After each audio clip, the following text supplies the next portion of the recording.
홍해를 건넌 다음 해도 라는 제목으로 함께 말씀의 은혜를 나누기 원합니다. 여러분, 도박사의 오류라는 확률 이론이 있습니다. 들어보셨나요? 들어오신 줄 믿고 말씀드리겠습니다. 이 도박사의 오류라는 이 확률 이론은 무엇이냐면, 확률이 똑같이 절반씩 같은데 어느 하나가 더 괜찮을 것 같다는 느낌이 더 강하게 들 때 드는 현상을 도박사의 오류라고 해요. 이 물건이 좋을까 저 물건이 좋을까 비교하실 때가 있으시잖아요.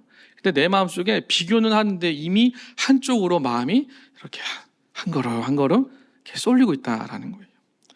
예를 들어 보겠습니다. 동전을 던졌는데 앞면이 나왔습니다. 자, 그럼 그 다음 또 던졌을 때 어떤 면이 나와야 할까요? 모르시죠? 저도 모릅니다. 근데 여러분, 우리는 굉장히 5대5의 확률임에도 불구하고 또 뭐가 나올 것 같아요? 자, 아까 무슨 면이 나왔다고 그랬죠? 앞면 나왔대요. 그럼 또 어디가 나올까요? 강하게 믿는다고요? 앞면이 나올 거라고. 앞면이 나왔으면 또다시 앞면이 나올 것이라는 강한 확신을 가지고 동전을 던진다고 합니다. 그래서 로또 같은 걸 할 때 당첨 경험이 있으면 어떻게 될까요? 내가 또 당첨될 줄 알고 매일매일 사는 거예요. 그러면서 기분 수렁에 빠지기 시작하는 거죠. 내가 또 될 것이다. 내가 또 당첨이 될 것이다. 기대감이 생기는 거예요. 근데 정해진 게 있을까요? 없을까요? 없어요. 정해진 거 하나도 없는데 될 것이라는 믿음이 그 마음속에 있는 것이죠. 다음에도 될 것이라는 그 착각, 계속 빠지고 빠지는 것이 도박사의 오류라고 합니다. 그래서 이런 말이 있죠. 한 판만 더 하자고. 여러분, 그래서 승부욕이 강한 사람이 이 오류에 빠질 확률이 굉장히 높다고 합니다. 저는 참고로 승부욕이 강하지 않습니다. 저는 강하지 않습니다. 근데 여러분, 이것이 착각이라는 거예요. 착각. 마음을 빼앗기는 것이죠. 어디한테요? 근거 없는 그 기대감에 내 마음을 맡겨버리고 그 마음이 흔들려 버리도록 내버려 두는 것. 그러한 모습을 우리가 일상을 살아가시면서 굉장히 미묘한 곳에서 나타나게 된다는 겁니다. 여러분, 저희가 읽은 본문이 그러합니다. 오늘 본문에 보았던 대로 그렇게 해왔다라는 경험에 빠져서 항상 이럴 것이라는 강한 착각, 한 번만 더 그 오류에 빠진 이스라엘 백성이 등장을 하게 됩니다. 하나님은 이스라엘을 구원하시기 위해서 홍해를 가르셨습니다. 저희가 읽은 본문 앞부분을 보시면 홍해를 가르는 장면이 등장을 합니다. 깊은 바다 밑에 마른 땅을 걸어가게 하셨습니다. 애국 군사들이 따라왔다가 바다 밑에서 무너지는 것도 이들은 두 눈으로 지켜보았습니다. 이스라엘의 전체 역사상, 그 민족 사상 가장 역사적인 순간일 것입니다. 바다가 갈라졌고 바다의 밑바닥을 걸어갔고 자신들을 쫓아오던 애국 군사가 무너지는 것, 그리고 다시 바다가 원래의 자리로 돌아오는 것. 여러분, 이건 일반적인 경험이 할 수가 없는 것이죠. 이들의 마음속엔 이 역사적인 경험을, 그 하나님을 향한 감사와 찬양이 자동적으로 나올 수밖에 없는 감격적인 사건을 이들을 경험하게 됩니다. 그래서 본문 15장 11절을 잠깐 보시면 그들이 어떻게 얘기하나 함께 읽겠습니다. 시작. 여호와여, 신중에 주와 같은 자가 누구니까? 주와 같이 거룩함으로 영광스러우며 찬송할 만한 위엄이 있으며 기이한 일을 행하는 자가 누구이니까? 이렇게 이 기이한 일을 행하는 자가 누구니까? 라고 칭송을 하죠. 그 다음 21절을 보실까요? 21절 함께 읽겠습니다. 시작. 미리암이 그들에게 화답하여 이르되 너희는 여호와를 찬송하라. 그는 높고 영화로우시며 말과 그 탄 자를 바다에 던지셨으며더라 하였더라. 이들의 고백 속에 그때 당시 상황이 어땠는지가 아주 정확하게 기록이 되어 있죠. 여러분, 이걸 눈앞에서 본 거예요. 살아계신 하나님을 내 눈으로 직접 보게 된 것이죠.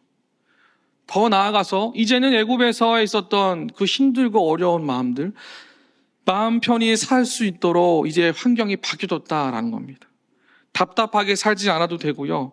숨죽이며 기도하지 않아도 되고 지하 어두운 곳에 모여서 예배를 드리지 않아도 됩니다.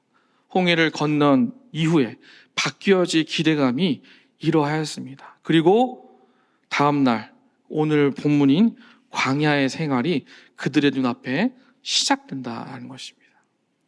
좀 22절을 잠깐 보실까요? 22절을 보시면 모세가 홍해에서 이스라엘을 인도함에 그들이 나와서 수르광야로 들어가서라고 되어 있습니다. 감격의 시간이 끝나고 내 눈앞에 광야가 나타났습니다. 여러분들 이 광야가 어디에 있냐면 가나안 땅을 가야 할 이스라엘 백성들의 시작, 이 수르광야인데 지도상으로 보면 홍해를 건넌 다음에 가나안을 향해 가는 가장 빠른 길은 지중해를 중심으로 해변길을 따라서 동북쪽으로 올라가면 가나안에 금방 도착해요. 굉장히 빠르게 도착할 수 있습니다. 그런데 이스라엘 백성은 그 반대 방향인 동남쪽으로 향해 걸어갔고 그 걸어감의 첫 시작이 본문에 등장하는 수르광야라는 이 사막이 눈앞에 보여지게 되는 것입니다. 여기서 질문을 해야겠죠. 왜 하나님은 이스라엘을 가까운 길을 놔두고 반대 방향으로 내려가게 하셨을까? 왜 그러셨을까요? 그럼 여기에 특징적인 하나가 있겠죠. 무엇입니까? 광야라는 특징을 잘 보셔야 돼요. 이 광야에 대해서 모세가 얘기한 부분이 있는데 그게 신명기 8장 15절에 나와 있는데요. 우리 함께 같이 읽기로 하겠습니다. 시작. 너를 인도하여 그 광대하고 위험한 광야 곧 불뱀과 정갈이 있고 물이 없는 건조한 땅을 지나게 하셨으며 또 너를 위하여 단단한 반석에서 물을 내셨으며.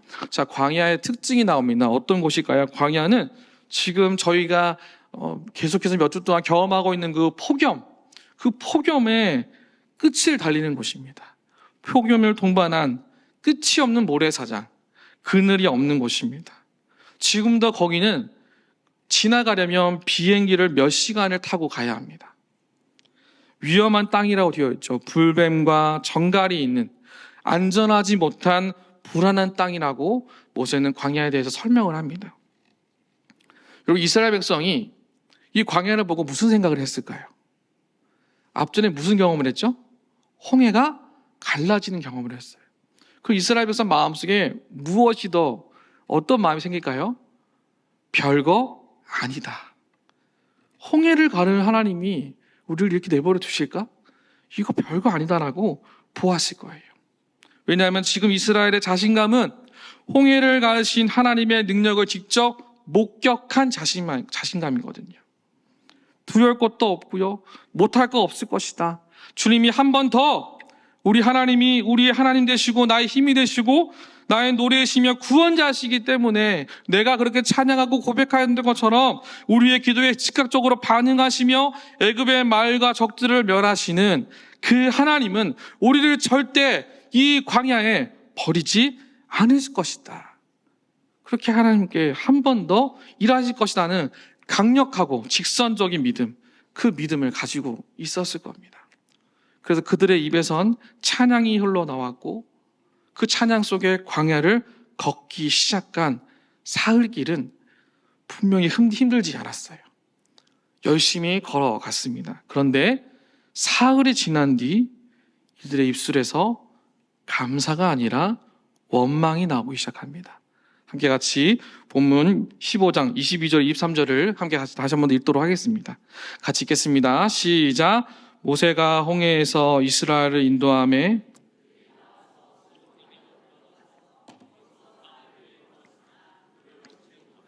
마라에 이르렀더니 그 건물이 써서 마시지 못하겠으므로 그 이름을 마라라 하였더라. 여러분, 사흘 동안 물 한 모금 마시지 않고 광야를 걷다가 마라라는 곳을 발견하게 됩니다. 거기서 물을 발견하였는데 본문에 나와 있듯이 먹을 수 없고 충분치 못한 웅덩이 하나를 발견하게 됩니다. 이제 이들의 마음속엔 단순한 실망이 아니라 공포가 들이오기 시작합니다. 여러분, 사막에서 3일 동안 물을 안 마시고 걸어간다고 하면 여러분 어떠실 것 같으세요? 분명 이들이 물을 가지고 있었을 거예요. 3일 동안 그 물로 버티면서 이제는 우리가 먹을 수 있는 물을 만나야 하는데 겨우 만난 것이 먹을 수 없는 물, 이 마라라는 쓰다라는 뜻을 가지고 있는 이 물을 만나게 된 것이죠. 여러분, 이 마라라는 쓴물은요, 투명하여서 내가 먹을 수 있는 것처럼 보이지만 실제로는 마실 수 없는 다량의 무기염이 함유되어 있다고 합니다. 이 무기염이 함유되어 있으면 먹을 수가 없대요. 이 물을 만난 거예요. 그 수많은 사람들이.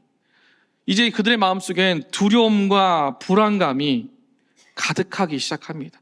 이들의 마음을 점점 가득하게 채워서 하나님에 대해 의심하기 시작했다라는 것이죠. 더 이상 찬양의 소리가 흘러나오지 않았어요. 걱정이 많아지기 시작합니다. 염려가 생기기 시작합니다. 불평이 생기기 시작합니다. 왜 그럴까요? 지금 이들은 혼자가 아니거든요. 내가 데리고 온 아이들도 있고요. 내가 키우던 재산과 같은 가축들도 가지고 데리고 와 있거든요. 가축들도 물을 먹여야 하니까 물을 먹이고 또 먹여도 이제 가지고 있는 물을 거의 다 마신 상황이었어요. 여러분, 이들의 마음이 어떠하실까요? 이들의 마음이 어떤 모양으로 바뀌어 있을까요? 당장이라도 놓아버리고 돌아가고 싶은 마음이었을 거예요. 다시 거기가 나올 수도 있겠다라는 생각. 힘겨운 상황이 계속해서 연속적으로 바뀌니까 더 이상은 못 버티겠다. 모든 걸 다 버리고 다시 애굽으로 돌아가고 싶은 마음. 그 마음이 이들의 마음속에 그득그득 가득했다라는 것이죠. 그들이 꿈꾸던 가나안 땅을 만나기엔 아직 넘어야 할 것들이 너무 많아 보이거든요. 그러니까 이들의 특징이 어떻게 나타나요? 화가 나기 시작하는 거예요. 화가 나기 시작하는 것이죠. 그들에게 허락된 마라, 우리의 지금까지 인도하신 하나님께서 물이 충분하지 않은 먹을 수 있는 물을 주셨으니 그들의 마음속에 화가 생기기 시작하는 거예요. 분명 기도하였는데, 분명 지금까지 내가 말씀을 읽고 들으며 순종하며 여기까지 살아왔는데 필요한 것이 부족한 지금 내 앞에 있는 현실, 넉넉지 못한 내 눈앞의 현실이 다 절망스럽게 보이니까 무서운 거예요. 무서우니까 하나님께 화를 내고 싶은 거죠. 기도의 결과가 영 마음에 들지 않은 겁니다. 이것이 지금 이스라엘 백성들이 가진 당연히 그렇게 될 것이라는 착각의 오류에 빠진 모습입니다. 그들은 더 이상 기대했던 것들을 제공받지 못한 하나님에 대해 신뢰하지 못하는 것처럼 바뀌어져 있습니다. 어떻게요? 단 3일 만에. 감사와 찬양의 소리가 원망과 불평의 소리로 3일 만에 바뀌어져 버린 것이지요.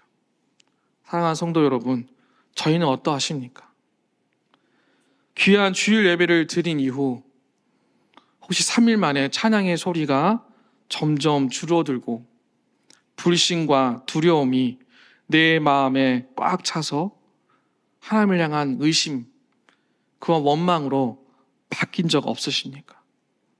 분명 주일에 내게 받은 말씀을 통하여 내가 열심히 살아가고 있었는데, 분명 기대하였고 하나님의 뜻이 있음을 확정하여 걸어가고 있는데 왠지 충분하지 않은 것 같고 넉넉지 못한 것 같고, 그래서 하나부터 열까지 다 마음에 들지 않은 상황, 혹시 그렇게 바뀐 적 없으십니까? 충분하지 못한 것 때문에 낙심과 걱정이 감사를 이겨버리진 않으셨습니까? 그런데 여러분, 여기까지 인도하신 분이 누구이실까요? 하나님이시라는 거예요. 우린 이 사실을 놓치면 안 됩니다. 홍해를 건넌 뒤 가장 필요하고 좋은 곳으로 가득한 가나안을 보여주시면 될 텐데, 하나님은 광야를 먼저 보여주셨거든요. 그럼 보여주신 이유와 목적이 있으실 거라는 거예요. 근데 내가 그 하나님에 대해서 온전하게 믿지 못하고, 하나님 왜요? 왜 나는 항상 이래야 할까요? 라는 그 질문들이 앞서간다면, 여러분, 우리가 받은 귀한 주일 아침의 예배의 은혜는 어디에 있는 걸까요? 여러분, 모든 것이 잘 갖추어진 가나안 보여주시면 되는데 왜 사막일까요? 그 이유에 대해서 신명기 8장 16절에 보면 나와 있거든요. 함께 같이 신명기 8장 16절 같이 읽겠습니다. 시작. 내 조상들도 알지 못하던 만나를 광야에서 내게 먹이셨나니 이는 다 너를 낮추시며 너를 시험하사 마침내 내게 복을 주려 하시면 여러분, 여기 어떤 의도가 있다고요? 우리를 낮추시는 하나님. 우리를 낮추신 하나님의 의도가 있다라는 겁니다. 원망과 시비가 삶의 현장에서 나타날 수 있기에 그때의 원망이 아닌 사막에 길을 내시고 강을 만드시는 하나님, 그 하나님을 더 믿을 수 있도록 저와 여러분을 낮추신다라는 겁니다. 성경은 우리에게 이것을 이야기하고 있습니다. 이사야서 43장 19절을 보시면요, 이렇게 적혀 있습니다. 보라, 내가 새 일을 행하리니 이제 나타낼 것이라. 너희가 그것을 알지 못하겠느냐? 반드시 내가 광야의 길을, 사막에 강을 내리니. 강을 만드시는, 사막의 길을 만드시는 하나님을 우리가 높이고 내가 낮아져야 하기 때문입니다. 내 뜻대로 쉽게 되는 게 없음을 인정하도록 이끄시는 하나님, 자존심 내세우지 않고 돈과 권력과 명예로 사람을 무시하지 않고 사람을 무례 여기지 않는, 옛사람의 원망을 따라가지 않는 가장 낮은 자의 마음, 신실한 믿음을 주님은 사모하도록 이끄신다라는 것이죠. 사랑하는 성도 여러분, 이 은혜가 오늘부터 우리 가운데 함께 하시기를 간절히 소망합니다. 그럼 여러분, 우리가 무엇을 어떻게 해야 할까요? 오로지 주님 한 분만 바라볼 수 있도록 이 광야 같은 현장에서 내가 믿음으로 어렵지만 포기하지 않고 계속해서 전진해 나가도록 주 예수의 이름을 붙드는 것, 그것밖에 없는 줄로 믿습니다. 그래서 주님은 오늘도 저와 여러분을 인도하실 것입니다. 불기둥과 구름기둥이 있었던 것처럼 기도하지 않으면 견딜 수 없는 예배자로 만드시기 위해 저와 여러분을 오늘도 광야 한가운데에 세우시는 그 살아계신 하나님을 전적으로 신뢰하며 나아가시는 여러분 모두가 되시길 주의 이름으로 축복합니다.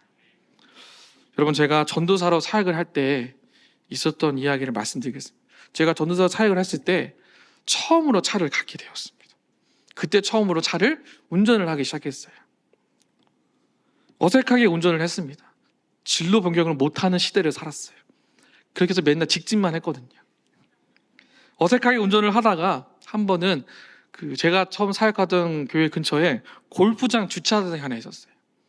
골프장 주차장에 주차를 하고 이제 교회 사역을 하고, 거기는 공짜로 주차할 수 있었거든요. 그렇게 갔습니다. 사역을 다 마치고 이제 집에 가려고 하는데 제가 이제 운전이 좀 미숙하잖아요. 그리고 제 아내가 옆에 타 있었습니다. 그래도 아내 옆에서 운전을 잘하고 싶은 거예요. 그래서 두 손으로 운전해야 되는데 감히 한 손으로 제가 이렇게 드라이브를 걸다가 앞범퍼와 그 앞에 거리감을 제가 몰랐던 거예요. 그래서 이제 주차장 입구로 출구로 나가려는데 갑자기 쾅 하는 거예요. 알고 봤더니 왼쪽 범퍼가 부서진 거예요. 아예 자신 있게 주차장 입구로 나가다가 큰 존버대 같은 입간판을 제가 박아버린 거예요. 간판이 어떻게 됐을까요? 박살이 났습니다. 제 차 앞 범퍼도 박살이 났고요, 제 마음도 박살이 났습니다. 너무 마음이 힘든 거예요. 이거 새 차인데, 산지 얼마 안 됐는데 어떡하지? 그래서 너무 마음이 힘들었어요. 정신없이 그 골프장 밑에 있는 입간판이 또 골프장 게 아니라 그 골프장 밑에 헬스장 거였어요. 그걸 확인하고 이제 조치를 취해야 되는데 제가 너무 제 차에 빠져 있는 거예요. 그래서 아무 생각을 못 하고 있다가 제 차만 정리하고 그냥 집으로 와버렸어요. 집에서 잠을 자려고 하는데 갑자기 불현듯 제 머릿속에 뭐가 딱 튀어나냐면 입간판이 생각난 거예요. 이거 어떡하지? 그 입간판 어떡하지? 다음날 그 입간판에 있던 그 헬스장을 갔습니다. 근데 그 위에 CCTV가 있더라고요. 이건 어쩔 수가 없다. 끝났다. 그래서 그냥 가서 설명을 드렸어요. 사장님, 이래저래 해서 제가 입간판을 부셨습니다. 제가 배상을 해드리고 싶은데 어떻게 하면 좋을까요? 했는데 놀라운 일이 있었습니다. 이 사장님이 아무것도 모르고 있는 거예요. 아무것도 모르고 있는 거예요. 전혀 모르는지요. 간판이요? 같이 한번 가보재요. 근데 같이 확인을 하더니 한마디 하시는 거예요. 괜찮아요. 잘 안 쓰는 거니까 냅두세요. 너무 마음이 평안을 찾았습니다. 그렇게 안도를 했어요. 근데 제 마음이 편할까요? 편하지 않죠. 그래서 한 번 더 설명을 드렸어요. 그럼 제가 어떻게 하면 좋을까요? 그랬더니 이 사장님이 저를 이렇게 위아래로 훑으시더니, 참 그러시면 운동 좋아하시게 생겼는데 운동 3개월 등록하면 어떻겠냐고. 그래서 등록을 했습니다. 제가 열심히 그래서 그곳에서 운동을 하면서 중요한 건 한 번도 차를 가져가지 않았습니다. 여러분, 제가 움직이게 된 결정적 원인이 뭘까요? 제가 그 사장님을 결정적으로 찾아갈 수 있는 이유는 무엇이었을까요? 뭐예요? CCTV. 제 머릿속에 불현듯 입간판 생각났지만 CCTV도 생각이 났거든요. 그날의 모든 사건이 기록된 그 시선, 그 CCTV가 생각이 났거든요. 그래서 제가 어떻게 한 거예요? 제가 그것을 인식하고 움직인 거예요. 여러분, 근데 하나님도 저희를 그렇게 지켜보신다는 건 아십니까? 여러분, 혹시 하나님의 그 지켜보시는 시선을 오늘도 인지하고 살아오셨습니까? 모든 순간 하나님을 인식하며 살아가려고 할 때요, 우리는 내가 의도하지 않았지만 정직하고 온전한 방향으로 갈 수 있습니다. 살아계신 하나님을 매일 인지하고 살아가면 우리는요, 원망하지 않고 감사함으로 나아갈 수 있습니다. 비록 원하지 않은 어려움과 위험이 찾아올지라도 주님이 나를 바라보고 계신다는 그 인식을 내가 매일매일 하며 살아갈 때에 두렵고 떨림, 그것보단 나를 다시금 일으켜 세울 수 있는 단단한 힘을 내게 하신다라는 것이지요. 성경의 수많은 인물들이 그러했습니다. 대표적으로 누구일까요? 요셉이 그러하였습니다. 하나님은 요셉을 애굽의 종으로 보내셨어요. 채색 옷을 뺏기게 하시고 종의 옷으로 입히셨어요. 심지어 강간 미수범으로 취급당하게 하시며 죄수의 옷으로도 갈아입히셨어요. 분명 하나님은 살아 계시는 줄 그가 아는데 인정하고 싶지 않은 그 현장 속에서 요셉은 무려 13년간 지독한 그 매번 광야의 훈련을 받게 되었습니다. 그런데 요셉은 단 한 번도 원망하지 않았다라는 거예요. 오히려 거기서 힘을 내었다라는 것이죠. 그런데 여러분, 본문 24절을 보실까요? 이스라엘이 지금 무엇을 하고 있냐면 백성이 모세를 원망하니라. 모세가 원망의 대상이 되어져 있다라는 거예요. 여러분, 사람은 항상 미워할 만한 존재를 만들거든요. 여기까지 온 것이 모세의 능력이 아닌데 이스라엘은 그냥 이 모든 상황이 다 싫은 거예요. 다 싫으니까 원망하기 시작한 것이죠. 근데 여러분, 잘 생각해 보십시오. 원망의 소리는요, 결국 누구를 향한 원망일까요? 하나님에 대한 원망인 거예요. 하나님에 대한 불신이라는 거예요. 이스라엘은 사막에서 구름 기둥과 불 기둥을 쫓아갔습니다. 하나님의 인도하심을 받았음을 성경이 기록하고 있습니다. 그들은 완벽하게 알고 있었어요. 지금까지 하나님이 인도하셨다는 거. 살아계신 하나님의 인도하심을 받아서 여기까지 왔음을 분명히 알고 있는데, 그런데 어떤 원망을 하고 있습니까? 하나님, 예수님 믿는 그래도 내가 잘 살아야 하지 않을까요? 열심히 교회를 봉사하고 교회를 섬기는데 적어도 우리 자녀 가고 싶은 대학, 직장은 붙어야 하지 않을까요? 적어도 예수 믿는 나는 아프지 않아야 하지 않을까요? 그렇게 지금까지 완벽하게 인도하신 하나님 앞에 우리는 이렇게 원망할 수 있다는 것이죠. 근데 여러분, 하나님의 생각은 다르십니다. 하나님은 알 수 없는 광야를요, 묵묵히 따라오기를 원하신다는 거예요. 어떻게요? 감사와 찬양으로. 오직 하나님만 꿋꿋이 바라보며 서 있을 수 있는 인내한 믿음을 주님은 보고 싶어 하신다는 것이죠. 그래서입니다. 그래서 하나님은 감추어 숨기고 싶은 나의 연약함, 나의 약점까지도 다 드러나도록 우리를 낮추실 거라는 거예요. 그래야 하나님을 인식하고 주님의 시선을 묵상하며 일상의 문제를 넘어가게 하시거든요.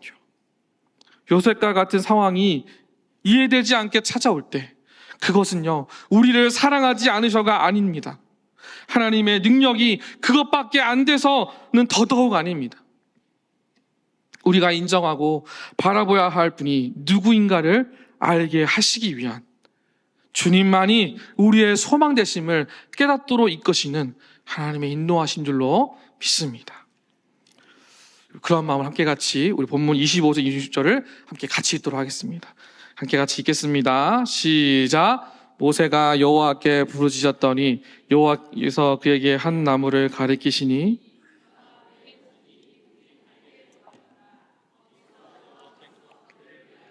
법도와 윤리를 정하시고 그들을 시험하시세 이르시되 너희가 너희 하나님 나 여호와의 말을 들어 순종하고 내가 보기에 의를 행하며 계명의 귀를 기울이며 내 모든 규례를 지키며 내가 애굽 사람에게 내린 모든 질병 중 하나도 너희에게 내리지 아니하리니 나는 너희를 치료하는 여호와입니다.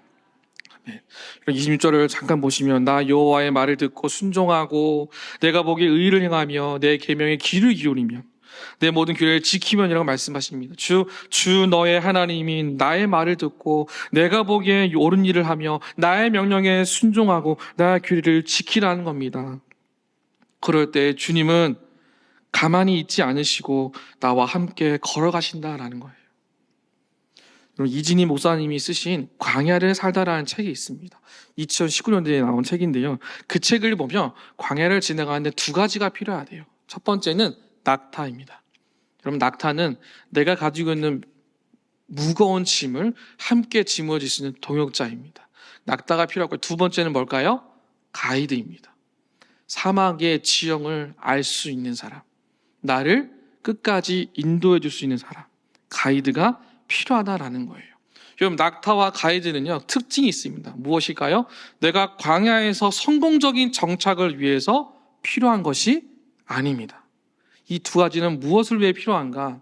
사막은 머무는 곳이 아니라 통과하는 곳이라는 거예요.